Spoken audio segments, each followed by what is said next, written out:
We're here for some more of the MoreParz. Yeah, Australia.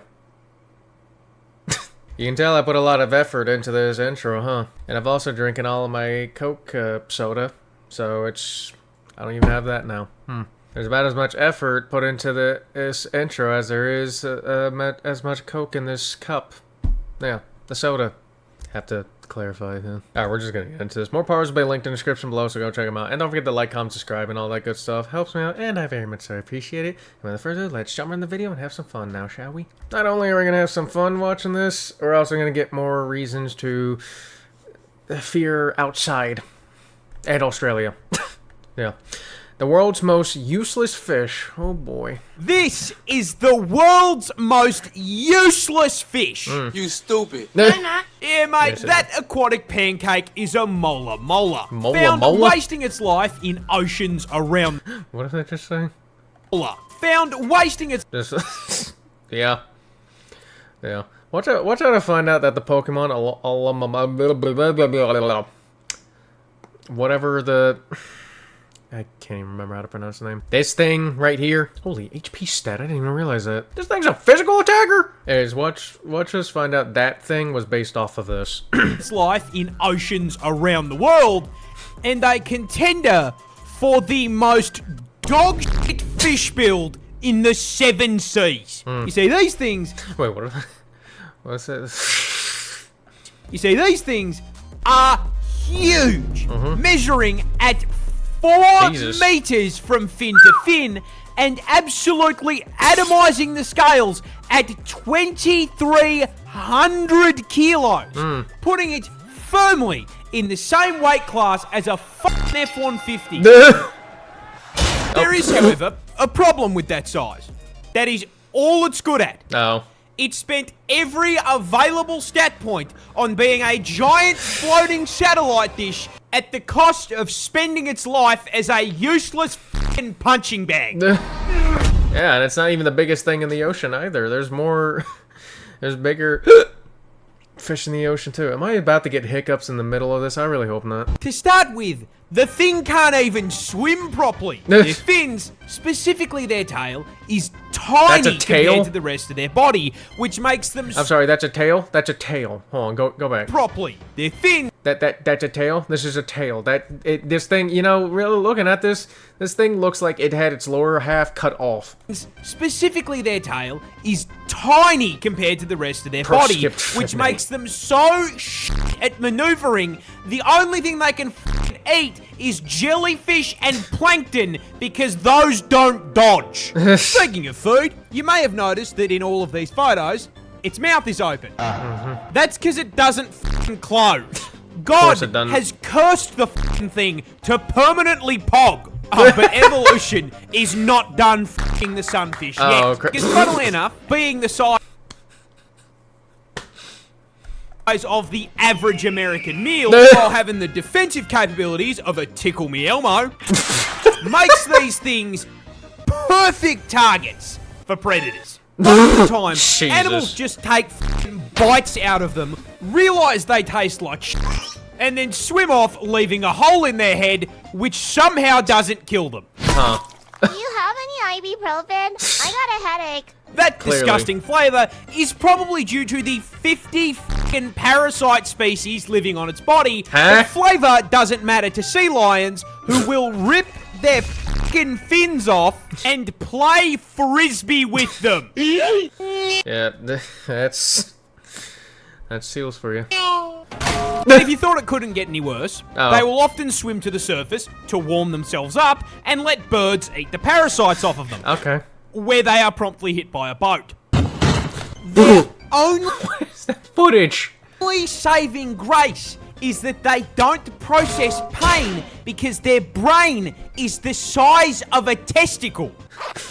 They are blissfully unaware that they spend their entire fucking life getting jumped. Fight back! Fight back! This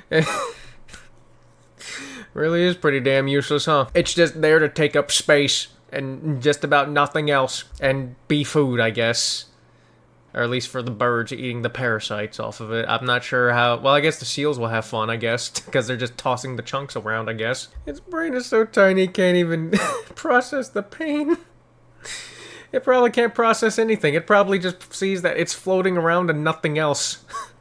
And be like, this is fun. This is fine. I can't process anything else. Let's keep going. Or something. Jesus. This bird sucks at being a bird.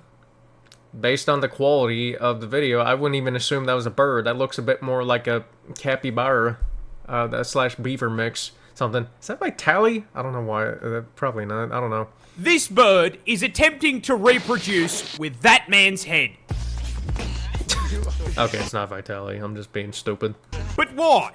Well, this adorable little guy is the kakapo. And the answer to the question basically boils down to the fact it fucking sucks at being a bird. Alright. What is it f me for? To begin with, its wings apparently are fucking useless. Oh. The kakapo is huge, weighing in at 4 kilos, which is 2.5 kilos heavier than any other bird in the parrot family. Which is probably why the kakapo is literally the only parrot species on the fucking planet that can't fly.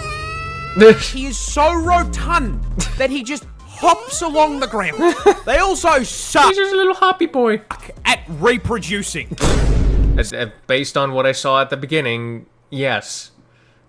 Yeah, I can assume so. See, in order to attract a mate, male kakapo will dig a hole, plant themselves firmly in it, and then start spamming vine booms at the top of their lungs 8 hours a day for 3 months at a time. Jeez. The problem is their call is very low pitched, which means that while females can feel it from miles off, they can't pinpoint where it's coming from, so they end up alone. When this happens, the defeated male f***s off and attempts to mate with a rock, or, as you saw at the beginning, a journalist's head. Yeah. Being shagged by a rare parrot. Now, by this point... What did that say? Frustration? Jesus Christ. Now... I don't know if that's... I don't... You know, I probably can't even say that. I'm not going to. By this point, you are probably asking yourself, how the fuck has it survived this long? That's a good question. And the unfortunate answer is that it really fucking hasn't.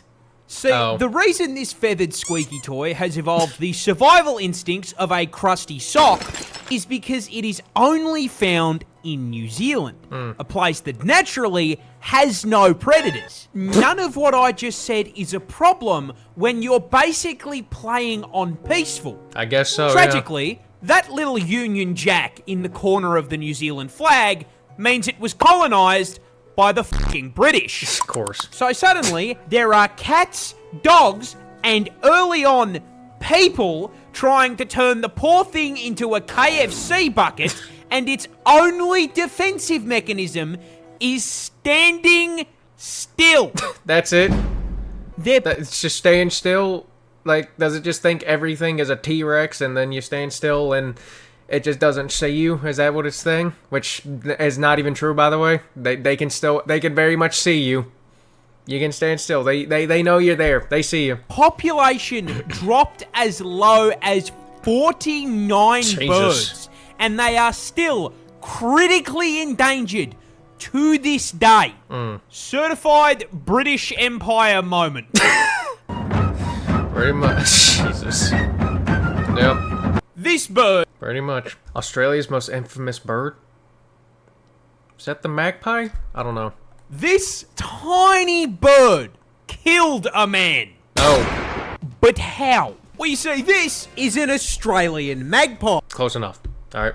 And why, yes, it is found... I've heard of these things, though, and how aggressive they are, and just how unpleasant they are to deal with, and how they just basically attack people. Yeah. In Australia. How could you fucking tell? Yeah, how could we?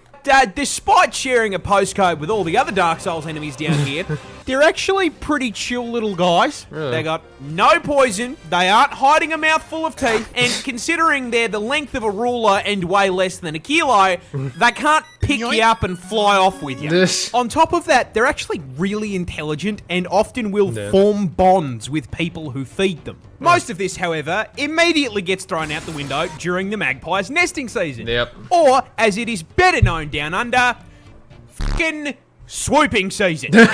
Yeah, I remember that. Yeah. Because half Remember hearing that. Yeah, I heard that from I think it was a Casual Geographic vid that I heard about these things from, but yeah. of our wildlife would gladly turn magpies and their eggs into KFC, the second they build the nest, a switch flips in their brain and every single fibre of their being is devoted to aggressively defending the nest like they're a unit in a fucking tower defense game.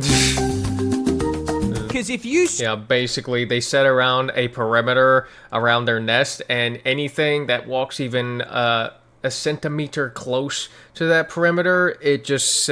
that's moving and alive, it will be attacked, pretty much, from what I know. Step within around 50 meters of it, they will lock onto you and dive bomb you at Mach 5 and try to peck your eyes out over and over and over again until they run you off. Yep. And this behaviour is how in 2019, magpies caught a fucking manslaughter charge. Yeah, now how did this happen? One day, 'Cause this I haven't heard of. 76-year-old man was riding his bike through a park in Wollongong, a park that contained a magpie nest. The magpies took exception to this and started swooping him. And they swooped him so hard that he careened off course, crashed the bike, and fucking died.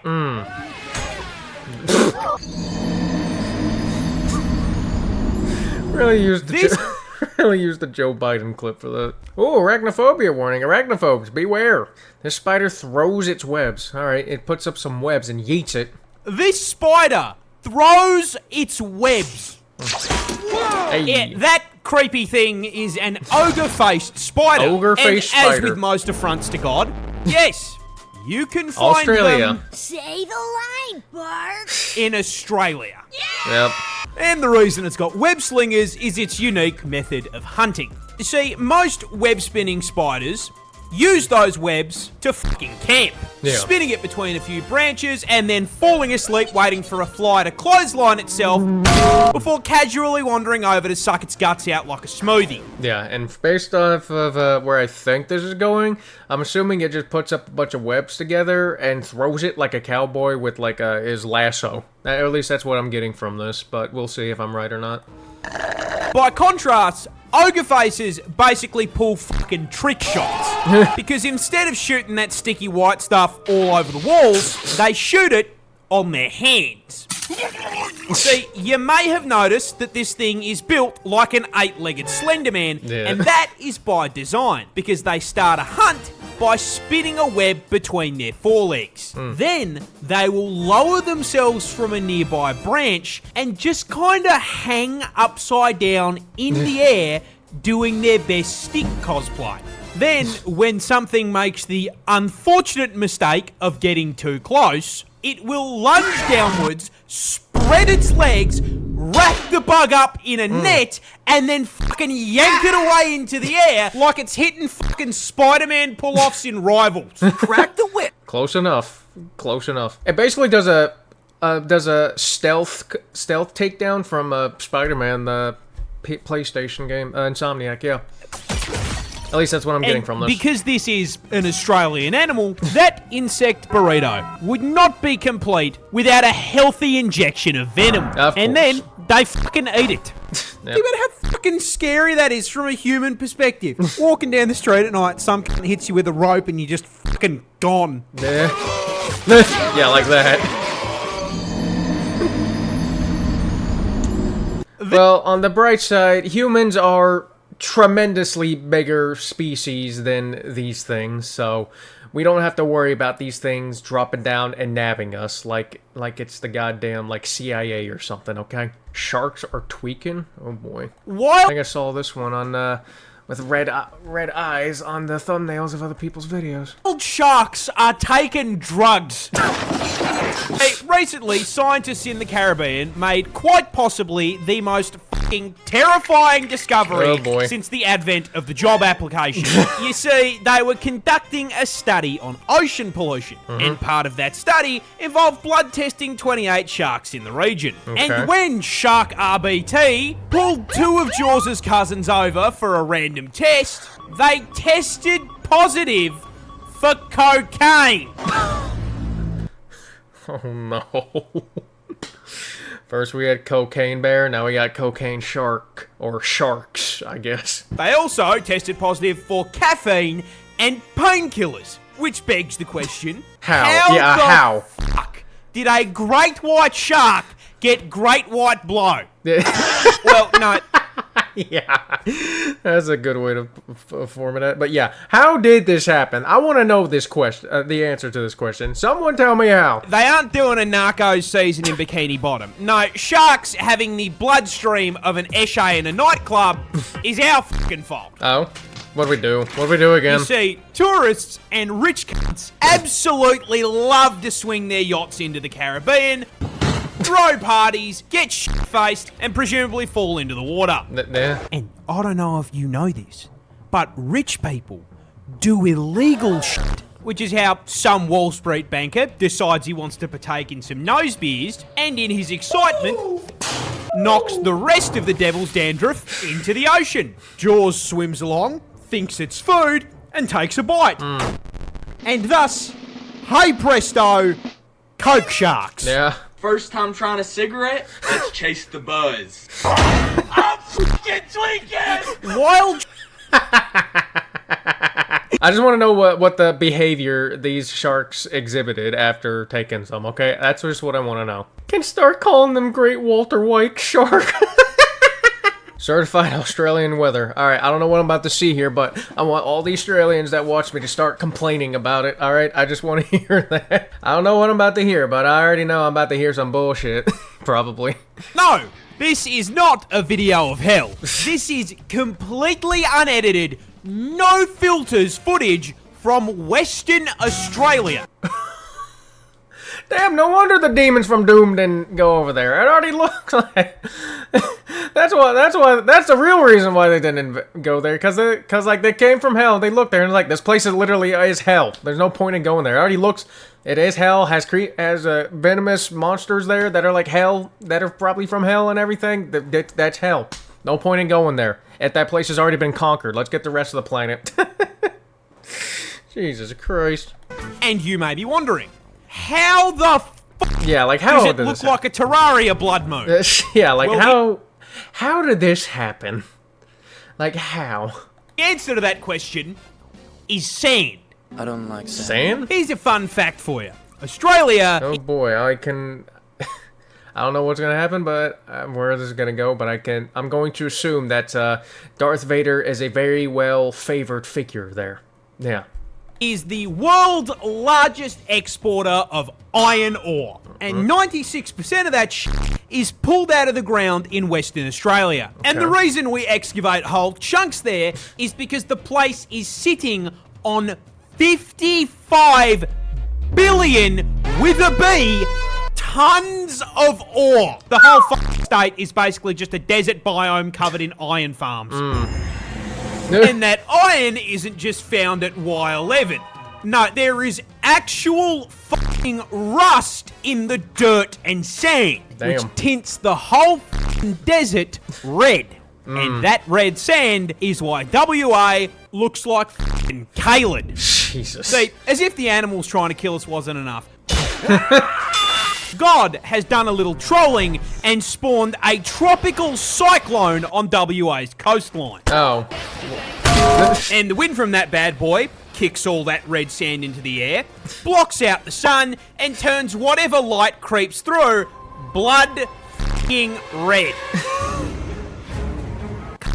Genuinely thought this was Armageddon, but it is just sand sending us to the tomato dimension. Apparently.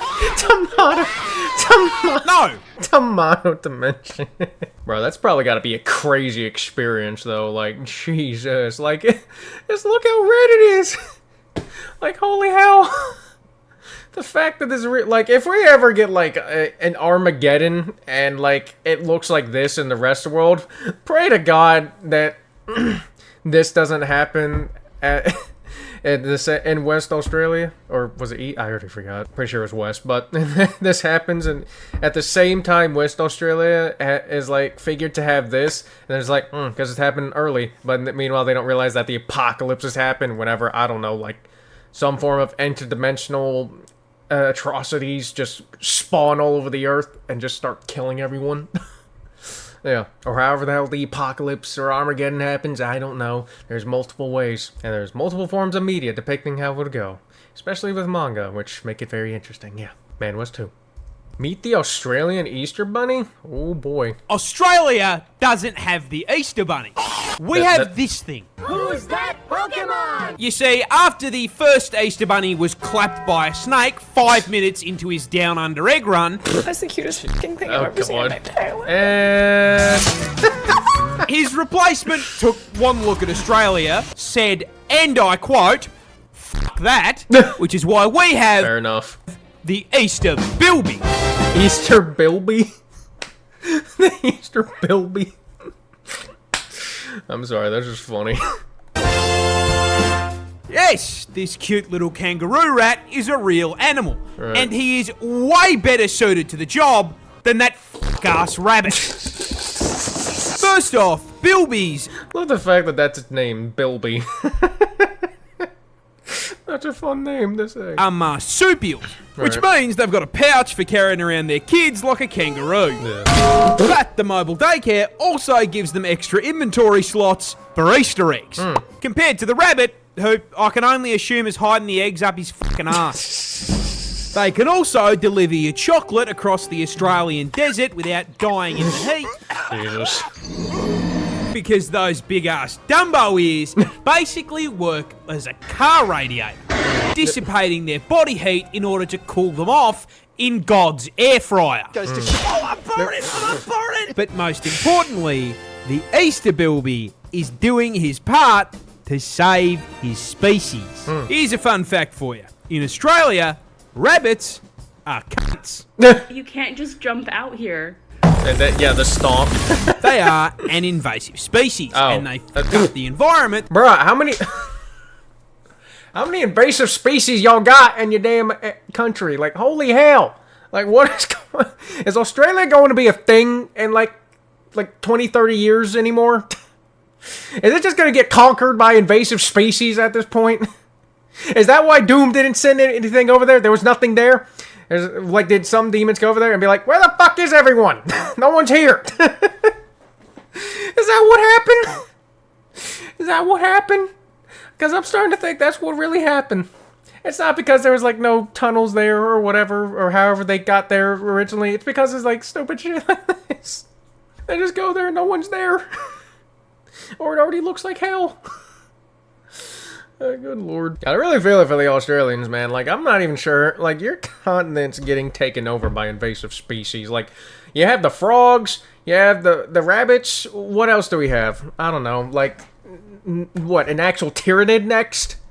By mowing down all the food meant for native animals. On top of this, they break into bilby burrows and steal them. They steal the food or the bilbies? I think we need to specify. Like, are they going in and just stealing the food because they're hungry, or are they straight up just kidnapping the bilbies and saying, fuck you for that? Coupled with being hunted by invasive foxes and feral cats. And, of course, it's the British's fault. Yeah, foxes too. How many more do y'all have? How many more do y'all have? How many invasive species are there on there?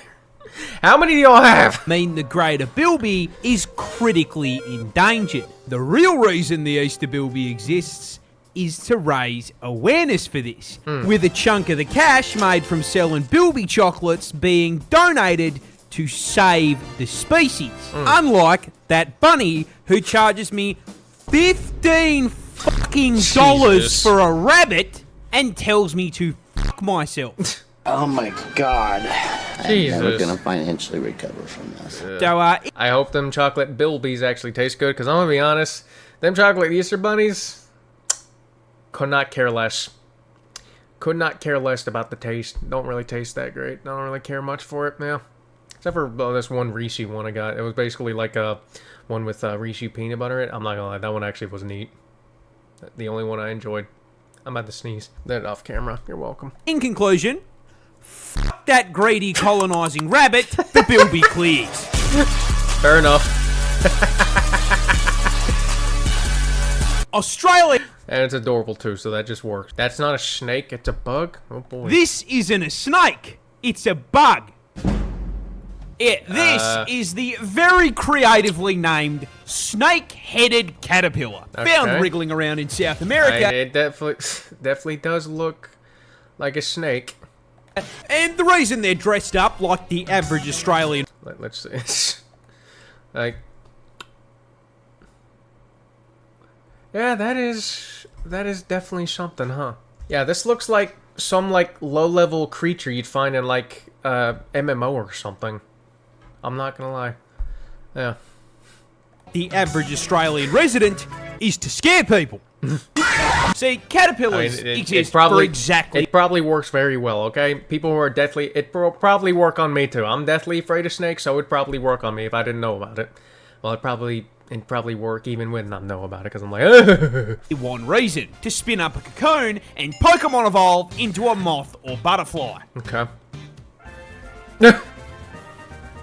Now, in order to achieve this, they need to be not fucking dead, which is a little difficult when everything under the sun is trying to eat them. Mission failed. Birds, wasps, spiders, frogs, you name it, they all look at a caterpillar as the world's freest meal. I mean, it's basically a sentient, slow-moving hot dog with zero escape strategy. So, how does the very hungry caterpillar avoid the very hungry everything else? Hello. Well, some choose camouflage, others become more toxic than a league lobby, but the snakehead chose cosplay. Well, if you want to get technical, the scientific term is mimicry. As we've established, caterpillars are weak, light work for their predators. Yeah. You know what isn't light work?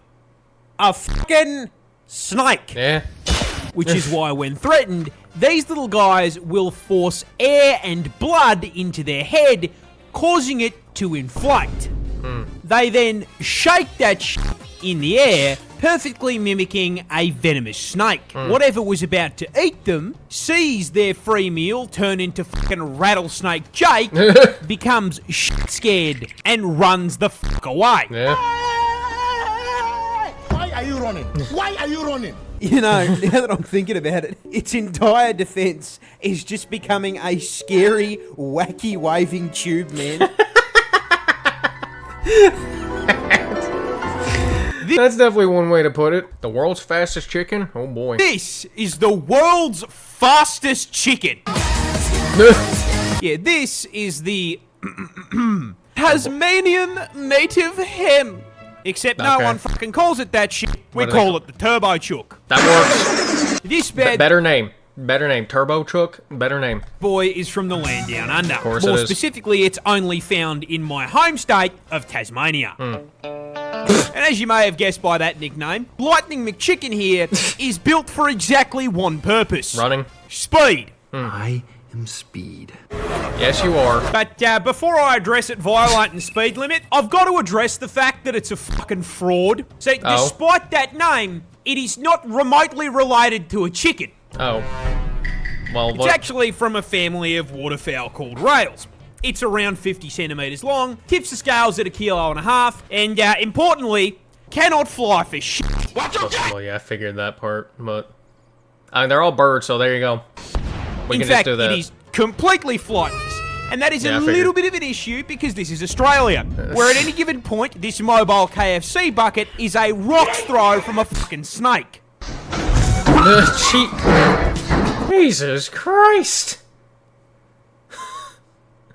Is that her snake, or is this an intruder? Yeah, try that. Yeah, try that to me. Second Amendment goes brrr. However, Sonic the Hedgehog didn't trade in that pilot license for nothing. See, they still have wings. They just don't use them to fly. they use them as a spoiler, because when threatened, they don't fuck off into the clouds. No, Hen Racer here just drops gear into first, punches the throttle, and fucking tears off at 52 kilometers an hour. I don't think you understand how fucking insane it is for something the size of a chihuahua to break the speed limit in a school zone. So let me make a comparison to Australia's other flightless bird. Okay. The one we lost a war to. Emus are 2 yeah. meters tall, and when they run, they cover 3 meters per step. That is a total of 6 whole native hens per single emu footstep. So you would assume the emu gaps the fucking hen. Nope. Right? Nope. Wrong. Hen Verstappen and the war turkey are the same speed. Oh. How the fuck? That's nature for you, I guess. All right, there's the last one we're doing. The world's most disgusting bee. Oh boy, let's see. This is the world's most disgusting bee. All right. Brother, Yeah, that is a vulture bee. Okay. Found on the Tyrannid hive continent of South. I like the name already, and that's mainly because, like, I know everyone's got their own opinions about vultures, but can we just appreciate how cool of a name vulture is? Can we just appreciate how cool of a word that is? Can we? Because that's a pretty kick-ass word, I'm just saying. South America, and you are probably wondering, what makes it so disgusting? And that's pretty easy to answer. All right. It eats fucking rotten corpses. Oh. Yeah, yep, it's living up to the name. Well, at least that's one thing that makes them gross. It's also a bug. Lots of people don't like bugs. Yeah, the Left 4 Dead zombie diet is actually just the tip of the iceberg on how fucking disgusting these things get. But before you learn the rest, I gotta teach you about bees. Okay. You like jazz? See, a normal beehive runs on 2 main resources, nectar and pollen. Nectar is used to create Winnie the Pooh's honey, and pollen is used as a source of protein. Alright. Now, the issue is vulture bees can collect nectar, but they are physically incapable of picking up pollen. So where do they get their protein? Basically, corpse, apparently. roadkill. Yeah. Instead of flying around and looking for a lovely floral arrangement, vulture bees will surf the skies until they spot a rather delectable-looking maggot-ridden corpse. Delectable, which huh? they will then cave dive inside of through the fucking eye sockets. Oh yeah, I told.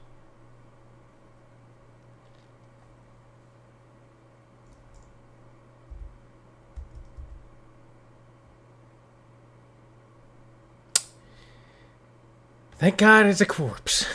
They're doing that too.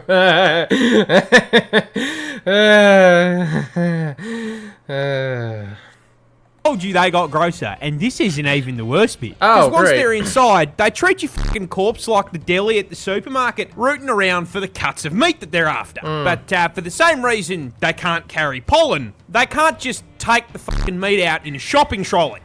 No, what they do is scarf down the stacks of rotten flesh like a Minecraft player who's run out of food, fly back home, walk through the front door, and vomit it into another bee's mouth.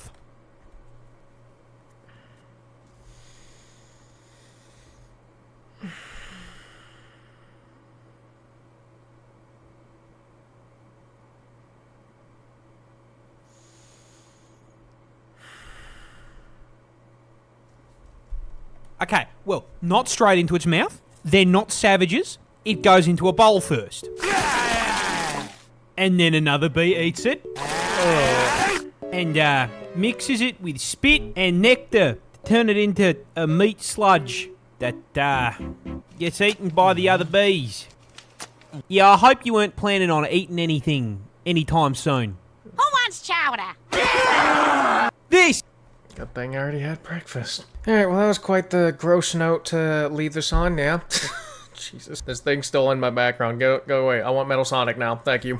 Australia, invest in the Metal Sonic. He'll help you with all this invasive species stuff instantly, okay? Anyways, despite the gross ending we had with the vulture bee, I enjoyed the video. I enjoyed this. Yeah, I like MoreParz videos. He makes really good videos, and I just love him, yeah. Anyways, and I hope you guys like this too. And if you did, go check out MoreParz. He'll be linked down in the description below. And don't forget to like, comment, subscribe, and all that good stuff. Really helps out, and I appreciate it a lot. And hope you all have a good day, and I'll see you in the next one. Goodbye.